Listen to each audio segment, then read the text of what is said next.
விடுதலையின் நாயகியே, எங்கள் ஆரோக்கிய மாதாவே, இதோ அசைக்க முடியாத நம்பிக்கையினால் உம் அருட்தலம் நாடி வந்தோம், உம் அடைக்கலம் தேடி வந்தோம்.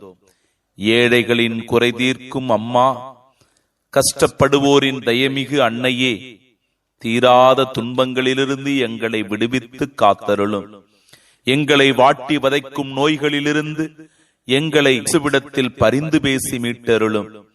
யாருக்கும் தீங்கு நினையாமல், எவர் பொருளின் மீதும் ஆசைப்படாமல், குற்றம், பகை, பிரிவு, பிணி, வேதனை, வருத்தங்கள் நீங்கி எங்களை உமது அன்பினால் வழிநடத்தி பாதுகாத்தருளும் அம்மா. ஆமேன்.